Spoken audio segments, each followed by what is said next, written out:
ନୂତନ ଭାରତର ଜାଗ ଜଗାଓ ଅଭିଯାନ ମାଧ୍ୟମରେ ଗୋ ମହିମା ପ୍ରଚାର ରଥର ପବିତ୍ର ଯାତ୍ରା ଶଙ୍କରାଚାର୍ଯ୍ୟଙ୍କ ଗୋବର୍ଦ୍ଧନ ପୀଠ ପୁରୀଧାମର ଶୁଭାରମ୍ଭ ହୋଇ ଗୁଣ୍ଡିଚା ମନ୍ଦିର ସାମ୍ନାରେ ଏକ ଛୋଟ ସଭା ମାଧ୍ୟମରେ ଗୋମାତା ହତ୍ୟା ବନ୍ଦ କରିବା, ଗୋମାତାଙ୍କୁ ରାଷ୍ଟ୍ରମାତା ଘୋଷିତ କରିବା, ଗୋ ସମ୍ପଦ ବିଭାଗ ଦ୍ୱାରା ଗୋ ସମ୍ପଦ ଉଦ୍ଧାର କରିବା ଇତ୍ୟାଦି ଦାବି ନେଇ 70 କୋଟି ଦସ୍ତଖତ ସଂଗ୍ରହ କରି ମହାମହିମ ରାଷ୍ଟ୍ରପତିଙ୍କ ପ୍ରଦାନ କରିବାର ବାର୍ତ୍ତା ପ୍ରେରଣ କରିବା ଉଦ୍ଦେଶ୍ୟରେ ନୂତନ ଭାରତର ଅଧ୍ୟକ୍ଷ ସୁନୀଲ କୁମାର ବେହେରାଙ୍କର ମାର୍ଗଦର୍ଶନ ଥିଲା।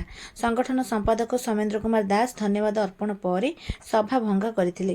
ଗୋ ମହିମା ରଥଟି ପୂର୍ବାଞ୍ଚଳର 15ଟି ଜିଲ୍ଲା ଓ ନବରଙ୍ଗ ଜିଲ୍ଲାରୁ ଜାନୁଆରୀ 21 ତାରିଖରେ ବାହାରି ପଶ୍ଚିମାଞ୍ଚଳର 15ଟି ଜିଲ୍ଲା ଗସ୍ତ କରିବା ସମ୍ପୂର୍ଣ୍ଣ ଭାରତବର୍ଷ ଗୋ ଗ୍ରାମରେ ରୂପାନ୍ତର ଆମର ଲକ୍ଷ୍ୟ ଅଛି। ଆମର ରାଜର୍ଷି କ୍ଷେତ୍ର ବା ରାଜ୍ୟ ଆଉ ଋଷି କ୍ଷେତ୍ର ବା ଜିଲ୍ଲା ଏବଂ ପ୍ରଖଣ୍ଡ ଯୋଉଟା ବ୍ଲକରେ ସବୁଠି ଆମେ ଧର୍ମଗତ ଉପବାସ ମାଧ୍ୟମରେ ସରକାରଙ୍କୁ ଆଉ ଗୋମାତାଙ୍କୁ ରାଷ୍ଟ୍ରମାତା ଘୋଷଣା କରିବା ପାଇଁ ଆମେ ଦାବି କରିବୁ। ଏଭଳିଆ ଗୋଟେ ବିରାଟ ଲମ୍ବା ଅଭିଯାନ ଅଛି। ସେଥିପାଇଁ ଆପଣମାନଙ୍କୁ ସହଯୋଗ କଲେ କାର୍ଯ୍ୟକ୍ରମ ସଫଳ ହେବ।